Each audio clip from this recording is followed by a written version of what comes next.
नमस्कार दोस्तों, लोक भारती हिंदी इस YouTube चैनल पर आप सभी का स्वागत है।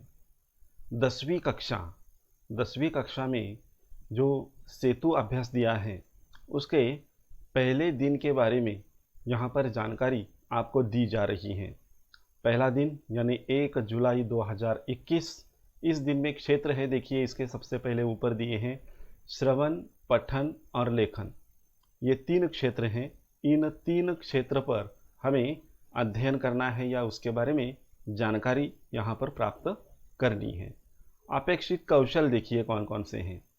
छात्र अपने विचार व्यक्त करने का प्रयास करेंगे। छात्र साहित्य को समझदारी से पढ़ने और उसका आनंद लेने में सक्षम बनेंगे। यह अपेक्षित कौशल लेकर यहाँ पर पहला दिन आज हम देखने वाले हैं। तो इस कौशल की प्राप्ति के लिए एक कविता की पंक्तियां यहाँ पर दी गई हैं, इसको हम देखेंगे। आओ पता करें। शिक्षक निम्नलिखित उदाहरण की सहायता से विचार विमर्श करेंगे तथा छात्रों को गुट बनाकर चर्चा करने हेतु प्रेरित करेंगे। छात्र गद्य तथा पद्य का अंतर जानते हैं या नहीं, यह समझ लेंगे। अब देखिए अध्यापकों को क्या करना है, इसमें गुट बनाने हैं और गुट बनाने के साथ साथ उनको एक यहाँ पर जो नीचे पंक्तियाँ दी है, जो कविता की पंक्तियाँ हैं, वह पढ़ने के बाद वह गद्य है या पद्य है, इन दोनों में क्या अंतर है, यह उनको समझ लेना है।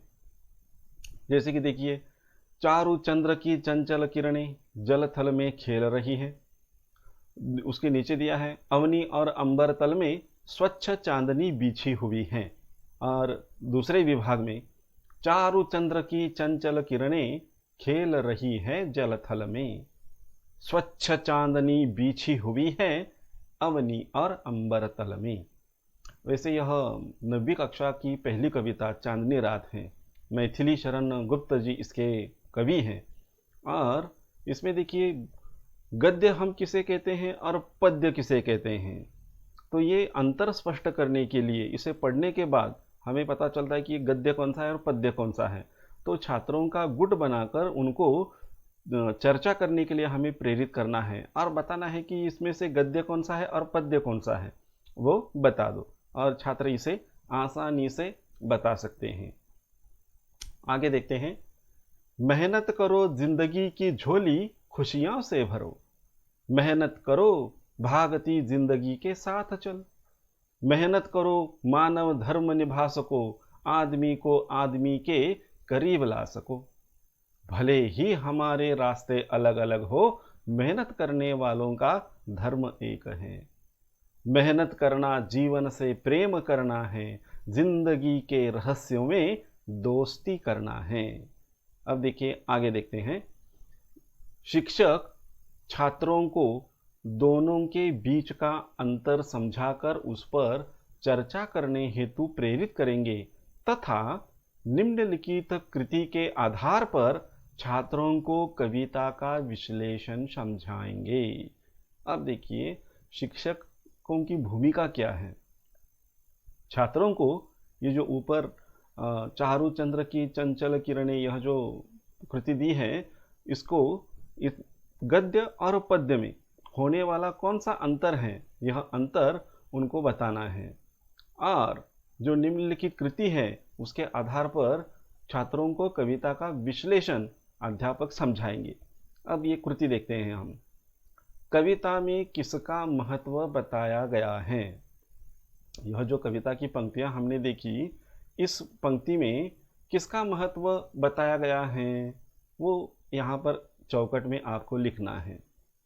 दूसरी कृति दी है, मेहनत करना इसके साथ चलना है।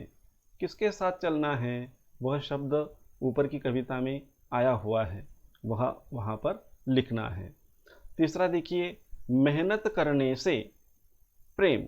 अब ये प्रेम के बारे में क्या कहा गया है। दोस्ती, दोस्ती के बारे में क्या कहा गया है। संक्षेप में यहाँ पर उत्तर लिखना अभिप्रेत है। और चौथी कृति देखिए, अभिव्यक्ति लेखन। इसमें मेहनत इंसान की पूंजी होती है, इस विषय पर अपने विचार लिखिए।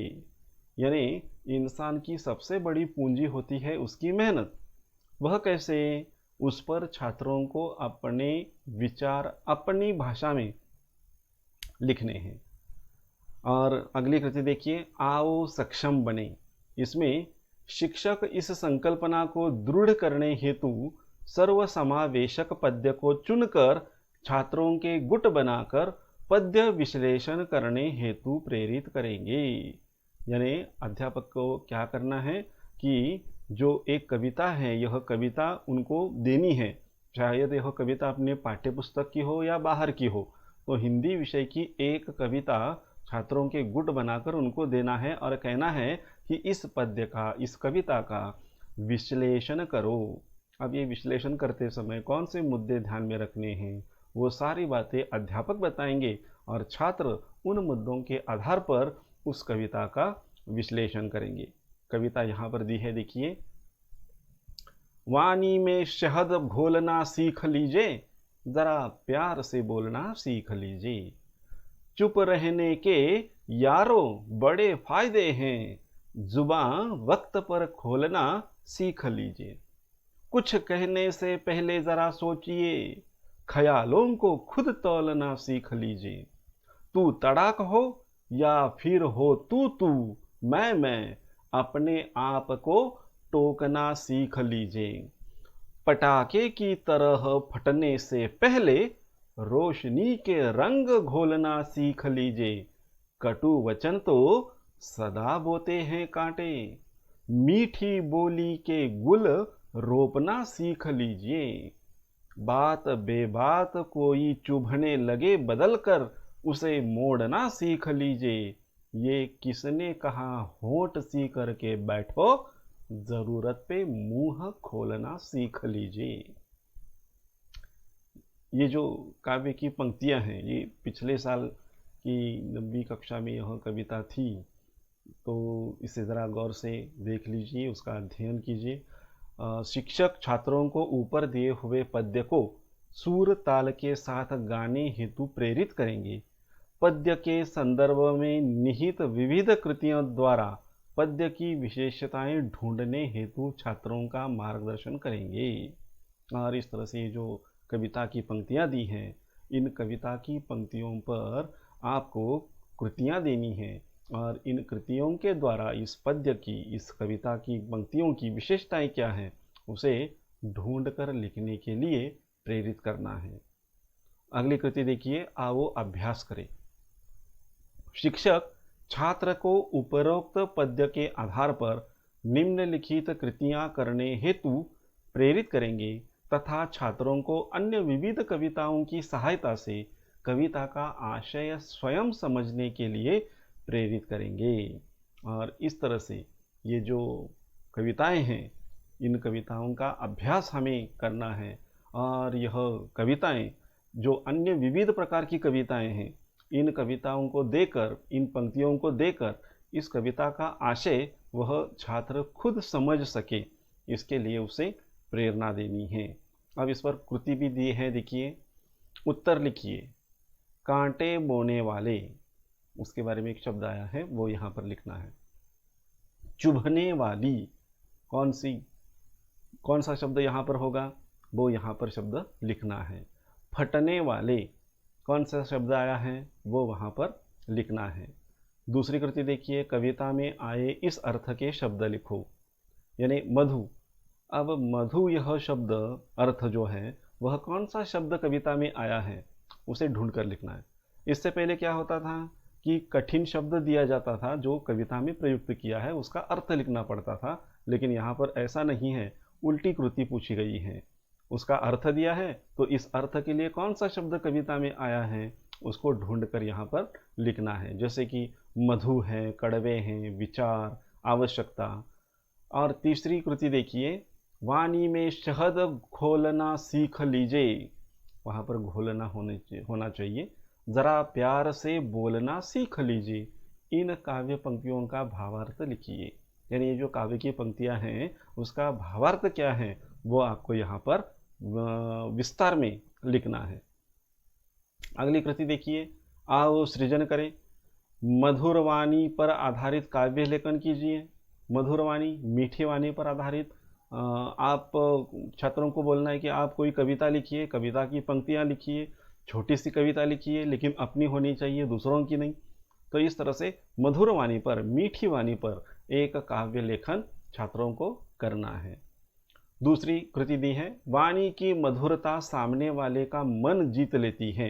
इस कथन पर अपने विचार लिखिए। यानी अपनी जो भाषा है, यह भाषा अगर मधुर हो, मीठी हो, तो सामने वाला व्यक्ति जो है उसका मन हम जीत लेते हैं।